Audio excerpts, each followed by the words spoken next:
स्वागत है आपका बी न्यूज नेशन में। मैं हूं आबिद हुसैन शेख। पाकिस्तान को खुफिया जानकारी भेजने वाली गैंग बेनकाब 2 आरोपी गिरफ्तार। कर्नाटक के उडुपी जिले के मलपे यूनिट और केरल के कोचीन शिप यार्ड में काम करने वाले 2 कर्मचारियों को भारतीय नौसेना नेवी से जुड़ी सीक्रेट जानकारी पाकिस्तान भेजने के आरोप में गिरफ्तार किया गया है। दोनों पिछले 1.5 साल से देश की सुरक्षा से जुड़े अहम जानकारियां दुश्मन देश तक पहुंचा रहे थे। गिरफ्तार किए गए आरोपी रोहित उडुपी के मलपे यूनिट में इंसुलेटर के रूप में काम कर रहा था, तो वहीं संतरी नामी व्यक्ति कोचीन के हेड ऑफिस में तैनात था। दोनों उत्तर प्रदेश के रहने वाले हैं और सुषमा मरीन प्राइवेट लिमिटेड के जरिए ठेके पर काम कर रहे थे। कोचीन शिप यार्ड के सीईओ को शक हुआ कि जहाजों से जुड़ी कुछ अहम जानकारियां बाहर लीक हो रही हैं। शिकायत मिलते ही मलपे पुलिस ने जांच शुरू की। जांच में पता चला कि आरोपी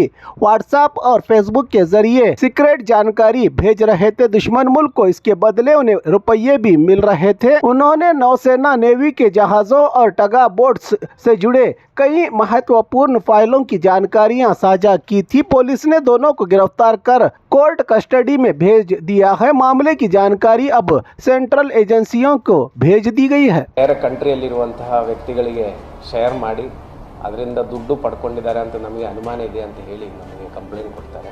ವಾಟ್ಸ್ಆ್ಯಪ್ ಮತ್ತು ಫೇಸ್ಬುಕ್ ಮುಖಾಂತರ ಕೆಲ ವ್ಯಕ್ತಿಗಳಿಗೆ ಶೇರ್ ಮಾಡಿದ ಹಾಗೆ ಕಂಡು ಬಂದಿದೆ. ಪ್ರಥಮ ದೃಷ್ಟಿಯ ಅದರಲ್ಲಿ ಅವರು ಕಂಪ್ಲೇಂಟ್ ಕೊಟ್ಟಿರುವಂಥ ವಿಚಾರಗಳಲ್ಲಿ ನೈಜತೆ ಇದೆ ಅಂತ ಗೊತ್ತಾದ ಮೇಲೆ ನಾವು FIR ತೊಗೊಂಡು 2 ಜನ ಆರೋಪಿಗಳನ್ನು ಅರೆಸ್ಟ್ ಮಾಡಿ ಜುಡಿಷಿಯಲ್ ಕಸ್ಟಡಿಗೆ ಕಳಿಸಿದ್ದೀವಿ. ಇನ್ ಆಲ್ ಲೈಕ್ಲಿಹುಡ್ ಪಾಕಿಸ್ತಾನಕ್ಕೆ ಶೇರ್ ಮಾಡಬಹುದು ಅಂತ. ರೋಹಿತ್ ಇಲ್ಲಿಗೆ ಉಡುಪಿ ಕೊಚ್ಚಿನ್ ಶಿಪ್ ಯಾರ್ಡಿಗೆ ಬಂದು 6 ಮಂತ್ಸ್ ಆಗಿರೋದಷ್ಟೇ. ಆದರೆ ಇವರಿಬ್ಬರು ಸುಮಾರು ವರ್ಷಗಳಿಂದ ಕೊಚ್ಚಿನ್ ಶಿಪ್ ಯಾರ್ಡಲ್ಲೇ ವರ್ಕ್ ಮಾಡ್ತಾಯಿದ್ರು. ಮತ್ತು ಈತ ಈಗ ಇಲ್ಲಿಗೆ ಬಂದಿರುವಂಥದ್ದು. ಮಲ್ಟಿಪಲ್ ಟೈಮ್ಸ್ ಅವರಿಗೆ ಹಣ ಬಂದಿದೆ.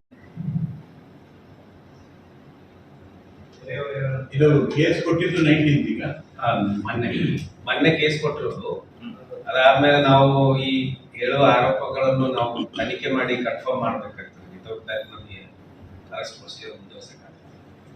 ತನಿಖೆ ಮಾಡಿ ಕನ್ಫರ್ಮ್ ಮಾಡಾದ್ಮೇಲೆ ಅವರನ್ನ ಅರೆಸ್ಟ್ ಮಾಡಿ. ಈಗ ಇಬ್ಬರನ್ನು ನಿನ್ನೆ ಅರೆಸ್ಟ್ ಮಾಡಿದ್ದೀರಾ? ಹೌದು. ಇವರನ್ನು ಸಂತ್ರೆಯಲ್ಲಿ ಅರೆಸ್ಟ್ ಮಾಡಿದ್ದು? ಇಲ್ಲೇ ಇದ್ರು. ಆಕ್ಚುಲಿ ಇವರು ಒಂದೇ ಊರಿನವ್ರು ಇದ್ದದಕ್ಕೆ ಅವರು ಹೋಗಿ ವಾಪಸ್ ಬಂದು ಇಲ್ಲೇ ಇದ್ರು. ಅವರು ಇಲ್ಲಿಂದ ಕೊಚ್ಚಿಗೆ ಹೋಗ್ಲಿಕ್ಕೆ ಮುಂಚೆ ನಾವು arrest. So you told me that told us that 1.5 years since. ಒಂದೂವರೆ ವರ್ಷದಿಂದ ಅವರು like where did they fail to identify this problem? The CEO came to know only recently, but why not since 1.5 years? Those things I can't comment. ಯಾವ ರೀತಿಯಲ್ಲಿ information collect ಆಗಿದೆ, ಯಾವ ರೀತಿಯಲ್ಲಿ ಸಿಇಒಗೆ ಮಾಹಿತಿ ಬಂದಿದೆ, ಈಗ ಬಂದಿದ್ದಾಗ ನಮಗೆ ಕೊಟ್ಟಿದ್ದಾರೆ. ಹಳೆಯದು ಮುಂಚೆ ಯಾಕೆ ಡಿಟೆಕ್ಟ್ ಆಗಲಿಲ್ಲ ಅದು ನಾವು ತನಿಖೆ. Sir, are you making that Sushma, the job agency, also the part of the investigation? Definitely. What is the name of that agency? ಅದೇ ಸುಷ್ಮಾ ಮರೈನ್ ಪ್ರೈವೇಟ್ ಲಿಮಿಟೆಡ್. ಇವರು ರಿಕ್ರೂಟ್ ಮಾಡಿದಾಗ ಯಾವ ಚೆಕ್ಸ್ ಅಂಡ್ ಬ್ಯಾಲೆನ್ಸಸ್ ಮಾಡಿದ್ದಾರೆ, ಯಾವ ರೀತಿಯಲ್ಲಿ ಮಾಡಿದ್ದಾರೆ, ಅದು ಡೆಫಿನೆಟ್ಲಿ ಅದೆಲ್ಲ ಇನ್ವೆಸ್ಟಿಗೇಷನ್ ಎಲ್ಲಿ ರೂಮ್ ಮಾಡ್ಕೊಂಡಿದ್ದಾರೆ. ಮಲ್ಪೆಲ್ ಅಂತ ನನಗೆ ಎಕ್ಸಾಕ್ಟ್ ಬಟ್ ಉಡುಪಿಯಲ್ಲಿ ಸ್ಟೇ ಆ ರೂಮಲ್ಲಿ ಚೆಕ್ ಮಾಡಿದ್ದಾರೆ ಸ್ಟೇ.